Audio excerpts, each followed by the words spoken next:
सदगुरुदेव भगवान की जय। श्री सीताराम सरकार की जय। श्री राधा रमण लाल की जय। श्री गौरी शंकर महादेव की जय। सभी भक्तों को कोटि कोटि प्रणाम। सबको प्रेम भरा जय जय श्री राधे, जय जय श्री सीताराम।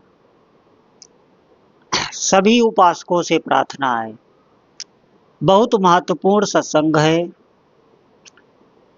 एक एक बात आपको ध्यान देनी है, उसका मनन करना है, चिंतन करना है।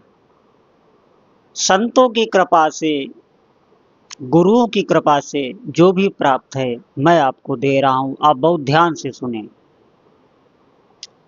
देखिए, मनुष्य जीवन इतना दुर्लभ है, इस बात को हम सुनते हैं, बहुत से सत्संगों में सुनते हैं। अब आज तो आप देखना, सत्संग की तो एक बाढ़ सी है, हर प्रकार की वाणी हमको सुनने को मिलती है।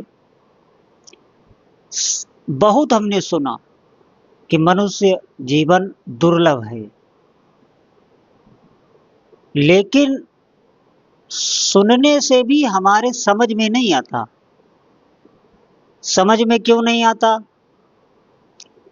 जैसे बहुत छोटा बालक हो और उसके माता पिता उसके नाम बहुत बड़ी प्रॉपर्टी कर दें। अब उस बालक को क्या पता कि मेरे साथ इन्होंने कितना बड़ा उपकार किया है, ये उसको नहीं पता। लेकिन जब वो धीरे धीरे बड़ा होता है, उसकी बुद्धि परिपक्व होती है, उसे ज्ञान होता है, तो फिर वो अपने माता पिता के लिए बहुत रोता है, उनके चरणों में बार बार प्रणाम करता है कि मुझे इतना इन्होंने दिया। उस जब वो जो भी प्रॉपर्टी दी गई है, जब उस प्रॉपर्टी के वो महत्व को जानता है, तब वो समझता है कि इन्होंने मुझे कितना दिया है, ये तो मेरे लिए भगवान ही है। ठीक इसी प्रकार ये मनुष्य जीवन हमें मिला है, लेकिन हम इसे खिलवाड़ समझते हैं, हमें ज्ञान ही नहीं है, हमें इसका बोध नहीं है। इस मनुष्य जीवन में आप देखना, भोग भोगने के लिए ये शरीर नहीं होता है। इस बात पर आप पहले आप एक बिंदु पर विचार करें। भोग भोगने के लिए ये शरीर नहीं होता है, ये साधना के लिए दिया गया होता है। क्योंकि मनुष्य जीवन में एक बुद्धि में जो प्रकाश रहता है, जिसे विवेक कहते हैं, ये और योनियों में नहीं होता है। जैसे आप देखना, माता नर्मदा की परिक्रमा आप देखना बहुत जीव करते हैं, बहुत लोग करते हैं, मनुष्य ही करते हैं, और उन्हें उसका लाभ होता है, उन्हें संसार से वैराग्य होता है। माता नर्मदा की परिक्रमा करने से संसार से वैराग्य होगा, भगवान के चरणों में प्रेम होगा, ये साधना है। लेकिन आप देखना, माता के किनारे ही कई जीव रहते हैं, नर्मदा माता के भीतर ही जीव रहते हैं, लेकिन उन्हें महत्व नहीं मालूम है माता का, उन्हें ज्ञान नहीं है। इसीलिए उनको उस जल का जो वे आचरण कर रहे हैं, उसमें रह रहे हैं, उस जल में रहने के बाद भी उनको कुछ भी लाभ नहीं होता। इसका एकमात्र कारण है उनकी श्रद्धा नहीं है, उन्हें महत्व नहीं मालूम है, तो महत्व पता ना होने के कारण उनकी श्रद्धा जागृत नहीं हुई। श्रद्धा जागृत ना होने के कारण उन्हें लाभ नहीं मिल रहा, लेकिन मनुष्य को लाभ मिल रहा है, मनुष्य उसका महत्व जान रहा है। इसी प्रकार इस मनुष्य जीवन का बहुत महत्व है, बहुत महत्व है। और ये भोग भोगने के लिए नहीं है।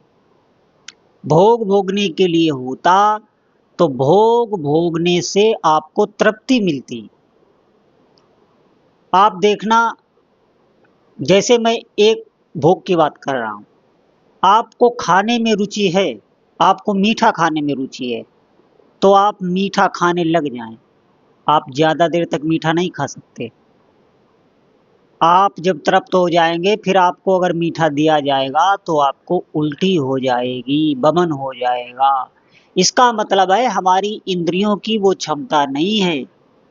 भोग योनि इन जीवों में है, पशुओं में, ये भोग योनि में है।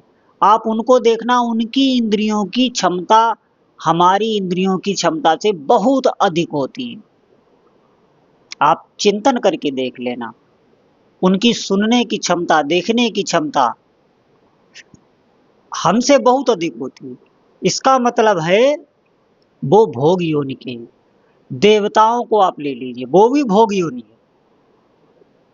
वहां आप देखेंगे उनकी इंद्रियां कभी थकती नहीं, उनको निद्रा नहीं आती, उनको पसीना नहीं आता, उनके शरीर में कोई रोग नहीं होता।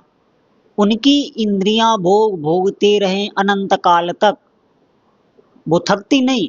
लेकिन हम मनुष्य शरीर में यहाँ हमें शाम तक ही निद्रा लेनी पड़ जाती है इन इंद्रियों को शांति देने के लिए। तो हमें तो थोड़ी थोड़ी देर में शांति की आवश्यकता हो रही है। इसीलिए हमें भगवान के भजन की ओर भागना पड़ता है। भगवान का भजन करने से हमें शांति मिलती है, इन इंद्रियों को शक्ति मिलती है। मनुष्य शरीर सिर्फ भजन करने के लिए प्रभु देते हैं और ये बहुत बड़ा उपकार करते हैं हम पर। लेकिन उसके बाद भी हम इसे ना समझने के कारण हम चूक जाते हैं और फिर हम उन्हीं योनियों में पहुंच जाते हैं जिन योनियों का कोई अंत नहीं। कितने जन्म होते रहते हैं, फिर पता नहीं कब ये मनुष्य शरीर दोबारा प्रभु कृपा करके हमें देंगे। इस शरीर में रहते रहते हमें भगवान की याद ना भूले, हमारे भीतर ऐसी व्याकुलता जागृत हो जाए कि भगवान को पाने की, भगवान के दर्शन करने की अगर ये ना भी बने तो हमारे भीतर इतना तो आ जाए कि हमारी नाम में निष्ठा हो जाए, हमारी नाम जप में रुचि हो जाए। ये भगवान के अंग है, नाम रूप लीला धाम। नाम में अगर हमारी आसक्ति हो गई तो भगवान में ही आसक्ति मानी जाती है। रूप में आसक्ति हो गई तो भगवान में ही आसक्ति है। लीला में आसक्ति हो गई तो भगवान में ही आसक्ति है। और धाम में आसक्ति हो गई तो भगवान में ही आसक्ति है। नाम में हमारी आसक्ति हो जाए ऐसी हमें कामना करनी चाहिए। इसके लिए हमें भगवान के जो देखिए, किसी भी प्रभु को आप भजते हो, आपकी निष्ठा कहीं भी हो, मैं ये नहीं कह रहा हूं कि आप अपनी इष्ट देव बदल दीजिए, आप अपने प्रभु बदल दीजिए। जहां भी आपकी श्रद्धा हो, आप उन्हीं का कोई नाम जो आपको बहुत अच्छा उनका नाम लगता हो, प्यारा लगता हो, उस नाम को आप जपिए।